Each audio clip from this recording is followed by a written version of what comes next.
Ya.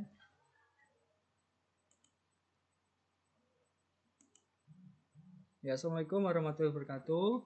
Selamat pagi, selamat siang, selamat malam anak-anak.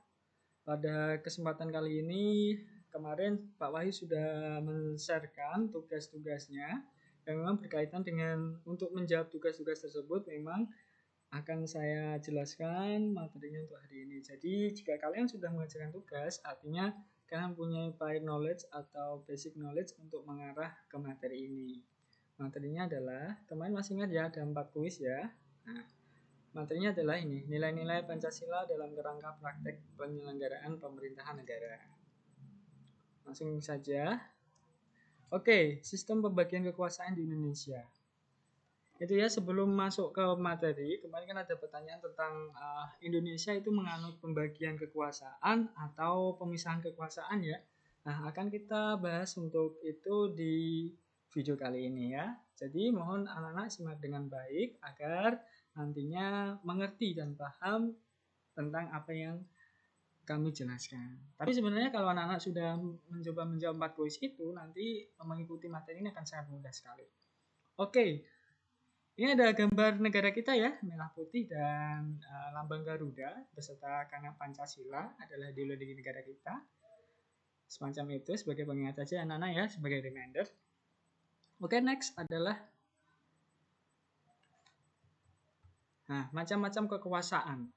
Sebelum masuk apakah Indonesia itu masuk kekuasaan atau pemisahan atau pembagian kekuasaan, kita perlu mengetahui dulu definisi dari kekuasaan itu sendiri. Ya, kekuasaan itu seperti apa? Jadi kekuasaan itu dapat diartikan sebagai kemampuan seseorang atau lembaga untuk mempengaruhi orang lain supaya melakukan tindakan-tindakan yang dikehendaki atau diperintahkannya. Itu definisi kekuasaan sendiri ya. Nah, terus kalau kekuasaan negara seperti apa, Pak? Kekuasaan negara adalah ya jelas merupakan kewenangan negara untuk mengatur seluruh rakyatnya untuk mencapai keadilan dan kemakmuran serta keteraturan anak-anak. Jadi fungsi dari kekuasaan di sini adalah sebagai kontrol dari lembaga untuk terciptanya keteraturan di sebuah negara. Bayangkan saja kalau sebuah negara sudah tidak ada pemerintahnya, nah, maka tujuan, maka sikap, maka sesuatu hal yang akan tidak teratur ya, tidak satu jalan semacam itu. Akan mungkin banyak ideologi-ideologi baru dan munculnya perpisahan bahkan seperti itu ya anak-anak ya. Oke, itu definisi dari kekuasaan sendiri. Sekarang kita lanjut untuk kekuasaan negara menurut John Locke. Ya, ada dua ahli di sini yang akan kita bahas, yaitu yang pertama John Locke, yang kedua yaitu Montesquieu. Itu seperti tugas kalian kemarin kan? Ya. Kekuasaan negara menurut John Locke itu terbagi menjadi 3, kekuasaan legislatif, kekuasaan eksekutif, dan kekuasaan federatif. Ya, kekuasaan legislatif itu adalah kekuasaan untuk membuat dan membentuk undang-undang. Eksekutif menurut John Locke adalah kekuasaan untuk melaksanakan undang-undang, termasuk kekuasaan untuk mengadili setiap pelanggaran terhadap peraturan perundang-undangan. Dan John Locke juga menyebutkan kekuasaan yang ketiga yaitu kekuasaan federatif, kekuasaan untuk mengadakan hubungan luar negeri. Coba kita bandingkan antara kekuasaan negara menurut John Locke dan kekuasaan negara menurut Montesquieu. Nah, kekuasaan negara menurut Montesquieu itu terbagi menjadi 3 anak-anak. Kekuasaan legislatif hampir sama ya dengan yang John Locke. Kekuasaan eksekutif hampir sama juga, dan kekuasaan federatif. Di sini yang berbeda adalah kalau menurut John Locke itu yang ketiga adalah kekuasaan federatif, yang Montesquieu menyebutkan kekuasaan terbagi menjadi 3, yang ketiganya adalah kekuasaan yudikatif. Ya, hampir sama.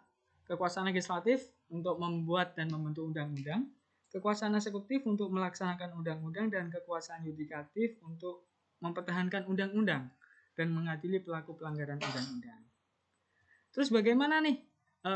Kita sudah mengetahui macam-macam kekuasaan dan kekuasaan menurut John Locke dan Montesquieu. Kebetulan jika kita melihat ciri-ciri dari ketiga pembagian kekuasaan tersebut. Indonesia lebih menganut yang paham Montesquieu ya, ada legislatif, eksekutif, dan yudikatif. Oke, terus Indonesia itu menganut sistem mana Pak? Pembagian kekuasaan atau pemisahan kekuasaan. Jadi hampir sama ya jika kita analisa atau kita lihat pembagian kekuasaan dan pemisahan kekuasaan keduanya terlihat sama, tetapi jika kita mengupasnya akan sangat beda sekali. Oke. Nah, ini konsep pembagian kekuasaan di Indonesia. Nah, Muhammad Kusnadi dan Hermeli Ibrahim dalam bukunya Pengantar Hukum Tata Negara menyatakan bahwa istilah pemisahan kekuasaan itu separation of powers dan pembagian kekuasaan divisions of power merupakan dua istilah yang memiliki pengertian berbeda satu sama lainnya ya, antara konsep pembagian kekuasaan dan konsep pemisahan kekuasaan. Nah, pembagian kekuasaan secara vertikal. Oke. Coba kita lihat di Indonesia itu kita lebih condong ke pembagian kekuasaan anak-anak. Berbeda ya, kalau di Amerika itu ada konsep pemisahan kekuasaan. Nanti coba kalian cari seperti apa sih konsep pemisahan kekuasaan itu. Contohnya ada di negara Amerika dan sangat berbeda sekali di negara kita, yaitu konsep pembagian kekuasaan. Artinya apa? Jadi kalau pemisahan kekuasaan itu ada, misal ada dua kubu, ada dua partai, ada yang